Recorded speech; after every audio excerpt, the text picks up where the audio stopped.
There's evil in the world, and for the better part of the last century, America and our allies were squarely in the crosshairs.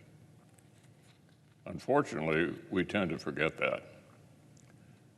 On September the 12th, 2001, George Will coined a phrase saying that the free world's, quote, holiday from history, end quote, was over. When Russia escalated its lawless invasion of Ukraine last year, many observers, including former Secretary of Defense Bob Gates, invoked the same idea. The West is at a crossroads. Increasingly, fringe voices on the left and right are insisting that it's not America's business to lead. They seem willing to accept American decline and to assume that their lack of interest in history means history won't be interested in them. Meanwhile, many of our allies are waking up to their own commitments to collective defense. And as the world was reminded last February in Ukraine, and again on October 7th in Israel, some of our friends and fellow democracies have never had the option of taking a holiday from history. Israel has no choice but vigilant self-defense because murderous theocrats and terrorists have vowed to wipe them off the map. Ukraine has no choice but all-out resistance because an authoritarian thug with delusions of Soviet glory has spent years butchering its people and carving up its sovereign territory. Half a world away, the free people of Taiwan have no choice but to stare down the threat from a communist superpower intent on bringing their island to heel. It's hard to ignore the growing strategic alignment between these authoritarian forces. They share an interest in one another's violent pursuits and in undermining the West, especially America. Take the growing strategic partnership between Russia and Iran. The Obama administration foolishly welcomed Putin's intervention in Syria, and it gave Russia influence in the Middle East it hadn't had since the 1970s, mostly at America's expense. Iran and its terror proxies were glad to see Putin prop up Bashar Assad.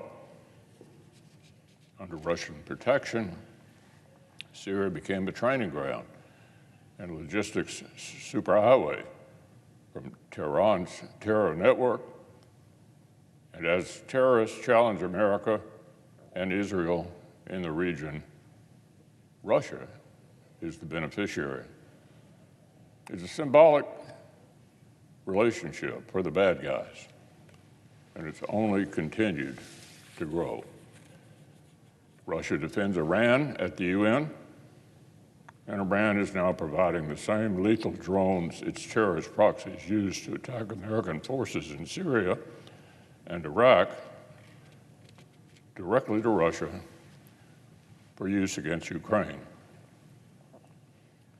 The world's largest state sponsor of terror, with American, Israeli, and Arab blood on its hands, is also sponsoring Russia's war against our friends in Europe.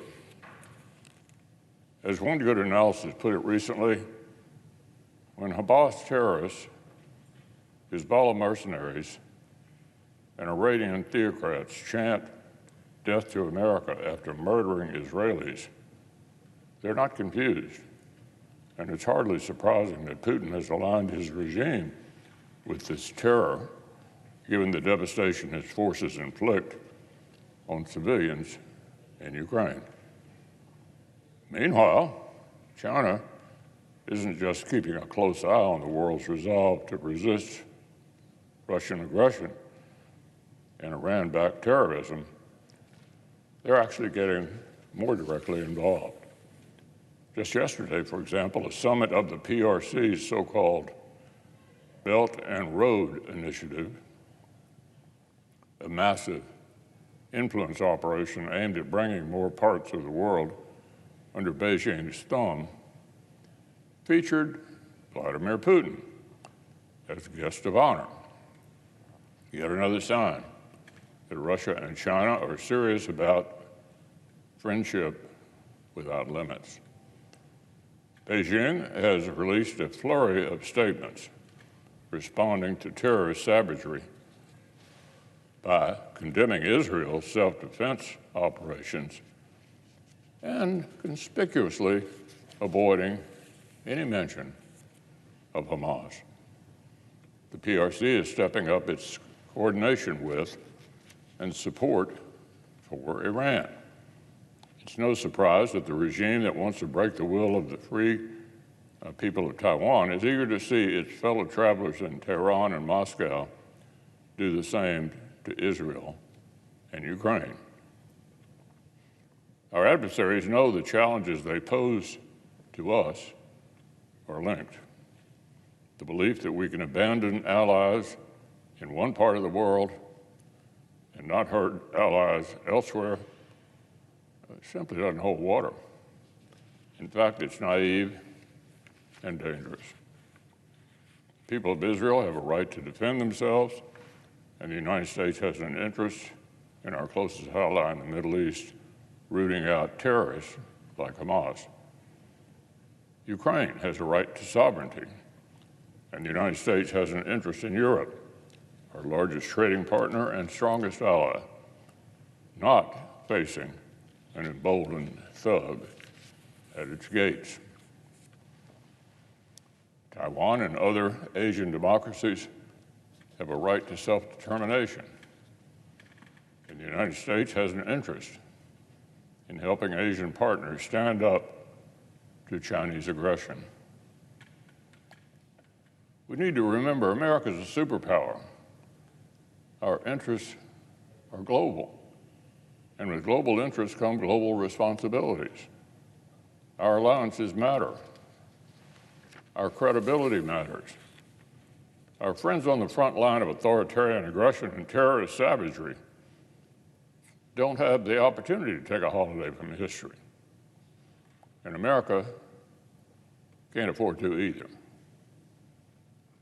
In the coming days, it will be the Senate's responsibility to take strong and decisive action, to put maximum support behind Israel's self-defense, equip Ukraine for victory as it defines it, and help Taiwan deter growing threats.